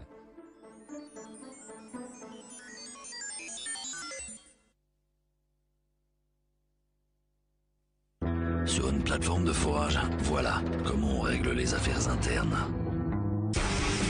Il faut transpirer pour appeler ça un vrai boulot.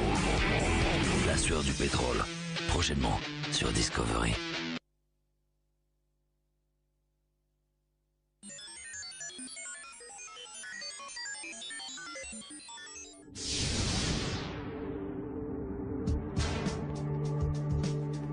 Des commissions gouvernementales secrètes ont donc enquêté sur la présence d'OVNI dans le ciel. Des opérations militaires ont été montées pour retrouver des épaves de soucoupes et leurs pilotes. De sinistres agents du gouvernement ont terrorisé la population. Et ce n'est que la pointe visible de l'iceberg. Je me suis réveillée et il était là, à quelques centimètres de mon visage. J'étais terrorisée. C'est un cas très rare. Les implants sont rares. Selon certaines personnes, les extraterrestres ne se sont pas contentés d'atterrir sur Terre. Ils ont également pris le contrôle de la planète. Quoi? Oui. Un homme en est persuadé, David Icke. David donne régulièrement la chair de poule à des salles combles en exposant les détails de sa théorie. Le pouvoir que les créatures dont je vais vous parler aujourd'hui utilisent pour nous manipuler, nous contrôler et même nous tuer, n'est que le pouvoir que nous leur cédons chaque jour. David Icke ne s'est pas toujours consacré à la théorie du complot. Il commence par être un joueur de football et commentateur sportif à la BBC. Mais pendant tout ce temps, quelque chose le trompe.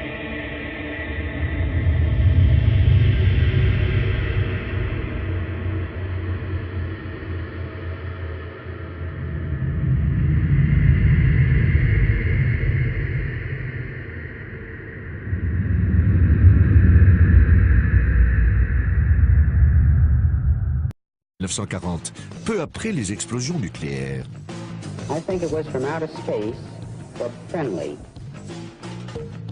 Selon cette théorie, les premiers ovnis sont des éclaireurs. Mais ils ne tardent pas à entrer en contact avec nos dirigeants et à conclure des accords avec eux. Ce serait là le début d'une conspiration internationale visant à dissimuler toute preuve de contact. Et la duperie continue. C'est en tout cas ce que pensent certains.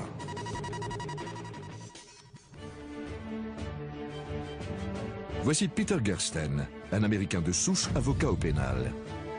Lorsqu'il n'a personne à poursuivre en justice, il s'attaque au gouvernement américain. Depuis qu'il est enfant, Peter est fasciné par les ovnis. Certaines personnes se contenteraient de s'acheter un pistolet laser en plastique, mais pas Peter. Il a passé le plus clair de sa carrière à essayer de prouver que le gouvernement américain dissimule sa connaissance des extraterrestres et ses contacts avec eux. Je suis le seul avocat à avoir intenté des procès au gouvernement américain à propos de certains documents relatifs aux ovnis. Sa ténacité et sa connaissance des lois américaines sur la liberté de l'information ont finalement permis l'ouverture au public de centaines de documents inédits. J'ai lancé une dizaine de procédures, mais même lorsqu'il cédait des documents, il cachait toujours quelque chose. Cette déclaration sous serment en témoigne. La moitié de la déclaration est rayée au marqueur. Si les ovnis ne représentent aucune menace, s'ils ne disposent d'aucune technologie supérieure, pourquoi avoir fait ça? Pourquoi en effet? Selon lui, ces documents attestent de l'intérêt du gouvernement américain pour le phénomène extraterrestre qui a débuté dans les années 1940 et 1950. Il révèle l'existence de commissions gouvernementales créées pour enquêter sur les ovnis. Cependant, le gouvernement a toujours nié leur existence jusqu'à ce qu'elles soient finalement dissoutes les unes après les autres. Même si les autorités ont toujours répété à la population que les extraterrestres n'existaient pas, ces derniers n'ont pas semblé comprendre le message. Selon Peter Gersten, en effet, ils ont continué à sillonner le ciel dans leur vaisseau. Une affaire dans laquelle beaucoup voient la preuve d'un vaste complot s'est déroulée de manière assez appropriée chez Peter même, à Phoenix, dans l'Arizona. Unidentified flying objects over the valley. A triangular-shaped object. What was in the sky last night? Les lumières de Phoenix sont restées entre 1 heure et 2 heures, et il n'y a jamais eu de véritable enquête pour déterminer ce que c'était. À 22h30 environ, 7 lumières immobiles sont apparues au-dessus de Phoenix, en forme de triangle, avant de partir. Il me paraît incroyable qu'un tel phénomène puisse se produire au-dessus d'une grande ville sans que cela donne lieu à une enquête approfondie. Si l'histoire fait la une de la presse locale, l'explication officielle dit qu'il s'agit simplement de fusées militaires. They had a number of leftover flares on the aircraft, and each aircraft had to get rid of them because the rules prohibit the aircraft from landing with flares on board. Peter Gersten est retourné au tribunal, mais même lui n'a pas été en mesure d'obtenir une explication des autorités. La loi sur la liberté de l'information est totalement inopérante. Tout ce qu'ils ont à faire, c'est de mener une simple enquête. Ils ont dit qu'ils en avaient fait une, mais qu'ils n'avaient rien trouvé. La Cour s'est contentée de ça. Alors, Peter Gersten a-t-il mis le doigt sur quelque chose ou bien a-t-il tout simplement besoin de vacances? Pour savoir si le gouvernement nous cache quelque chose, nous avons besoin d'un initié, de quelqu'un qui a vu des preuves de ses propres yeux. Si ça vous arrive, vous en parlez à qui? Vous ne pouvez pas en parler à votre famille, ni à votre meilleur ami.